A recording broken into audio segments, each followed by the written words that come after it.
Praise the Lord. खुदावंद की शुक्रगुज़ारी, खुदावंद की हम्द हो। और आइए, आपका भाई जुनैद खान आपके साथ है। आइए हम चौथे कलमा की तरफ बढ़ें और हम मत्ती की इंजील उसका 27वां बाब देखें और उसकी 26वीं आयत में लिखा है कि तीसरे पहर के करीब यीशु ने बड़ी आवाज़ से चिल्ला कर कहा, एली एली लमा शबक्तनी, यानी ऐ मेरे खुदा तूने मुझे क्यों छोड़ दिया। और ये अगर यही हवाला हम मरकस की इंजील 15वें बाब में देखिए तो वहाँ पर अलूही अलूही का जो है वर्ड इस्तेमाल हुआ है। और याद रखिए, ये दोनों मुख्तलिफ तरह की ज़ुबानें थी, यानी अलूही अलूही और एली एली। एली एली जो था वो यूनानी वर्ड था और अलूही अलूही जो था वो अरामी ज़ुबान के अंदर इस्तेमाल हुआ है। और जो वहाँ पर सुनने वाले रोमी सिपाही थे वो सोच रहे थे कि यीशु मसीह ने क्या किया है, इलियास देवता को पुकारा है जो कि सूरज का देवता है, ताकि उसके, आप जानते हैं कि सारे उस वक्त तो अंधेरा छाया हुआ था 3 घंटों के लिए। तो ये यहाँ पर वो समझते हैं कि शायद इसके जो जख्म है वो सर्द पड़ रहे हैं और इसे बहुत ज़्यादा जो है दुख उठाया जा रहा है इस वक्त से। और जो यहूदी वहाँ पर थे वो ये समझ रहे थे शायद ये एलिया नबी को पुकार रहा है। और यहाँ पर जो हमें बात याद रखनी है वो ये है, ना तो खुदावंद यीशु मसीह एलिया को पुकार रहा था और ना ही इलियास देवता को।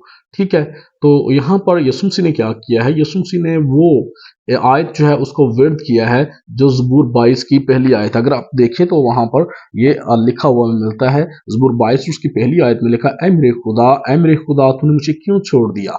तो यहाँ पर जो है ये हवाला हमें याद रखने की ज़रूरत है कि उसने ज़बूर 22 के अंदर जो है बात उसको किया है। जब यहूदी लोग बड़े थके मांदे हारे होते थे तो वो रात को सोने से पेशतर बजाय इसके कि पूरे पूरे ज़बूर की तिलावत करते, तो वो क्या करते थे, एक ही आयत को तिलावत करते और जिसका मकसद ये होता था कि ये पूरा ज़बूर वो पढ़ रहे हैं।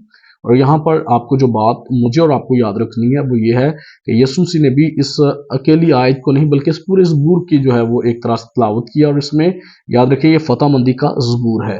पहले हिस्सा जो है वो जानकनी और मुश्किल का है और अगला हिस्सा जो है वो फतह मंदी का है। और एक और नज़रिया जो यहाँ हमें याद रखना है वो ये भी है कि यीशु मसीह ने ये जो पढ़ा है, इसमें अगर आप देखें इसकी जो तहरीर है उसमें शुरू में लिखा है, मेरे मुगन्नी के लिए एलित हशर के सुर पर दाऊद का मज़मूर। तो इसका मतलब क्या है, ये इसका मतलब यह है कि सुबह का गीत, ठीक है, अर्ली मॉर्निंग जो हम गा सकते हैं।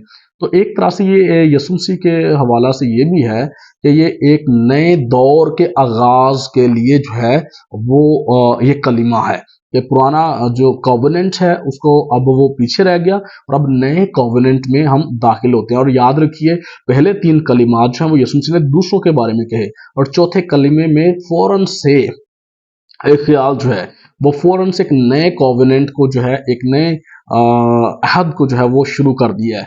और इसमें हम जो बात याद रखते हैं कि ये लोग अर्ली मॉर्निंग में पढ़ते थे और 3 नरसिंगे फूंके जाते थे। अब रही बात कि यीशु मसीह ने ये बात क्यों कही कि ऐ मेरे खुदा तूने मुझे क्यों छोड़ दिया, तो यीशु मसीह को हम देखते तीसरे कलमे के लास्ट पे कि उसी घड़ी उसके अपने जो 3 से 4 लोग थे वो भी जा चुके थे। अब देखते हैं हम वहाँ पर कि यीशु मसीह दर्द की शिद्दत से निहाल हैं और ये एक तरह से बड़ा मुश्किल वक्त था। और इस वक्त में हम देखते हैं कि यीशु मसीह की 5 तरह की रिफाकत है और 5वीं रिफाकत जिस पे बात यहाँ पे हमें गौर तलब याद रखनी है वो ये है कि यीशु मसीह ने इलाही तहफ़्फ़ुज़ की जो देखी गई है रिफाकत वो दूर है। और 2-3 चीज़ें जो बड़ी अहम है वो ये है कि यीशु मसीह ने यहाँ पर जो वो है कि खुदा बाप को गुनाह से जो वो क्या है, नफरत है। रोमियो का खात बताता है कि गुनाह की मजदूरी मौत है और यीशु मसीह पर गुनाह इंसान के यानी मेरे और आपके गुनाह लाद दिए गए। और इस सबब से यीशु मसीह से खुदा बाप का वक्ती तौर पे जो है उस वक्त वो एक तरह से राब्ता मुनक़ता रहा। और याद रखिए, यीशु मसीह ने यहाँ पर ए बाप अपने बाप को नहीं कहा बल्कि ए खुदा कहा गया है।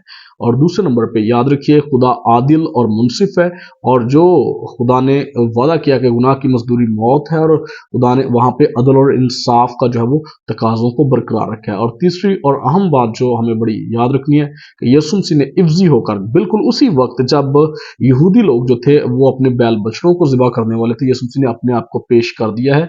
और यहाँ पर हमें याद रखना है कि खुदा बाप ने हमारी खातर अपने बेटे यीशु मसीह को जो क्या किया है वो कुर्बान कर दिया। और ये अल्लाही खुदा का इंतज़ाम था और खुदा की नज़र में कोई भी शख्स कानून से बालातर नहीं है, इसलिए عزیز دوستو، ہمیں جو یاد رکھنا ہے وہ یسوع مسیح کے مار کھانے سے ہم نے شفا پائی ہے۔ پہلا پطرس 2 باب اس کی 24ویں آیت میں ایسا لکھا ہوا ہے کہ ہم نے خدا کے یسوع مسیح کے مار کھانے سے شفا پائی ہے۔ اور دوسرے نمبر پہ یہ کہ ہم نے کیا کیا، خدا عادل اور منصف ہے۔ اور تیسرے نمبر پہ یہ کہ خداوند مکمل ہمارا کفارہ ہو چکا ہے۔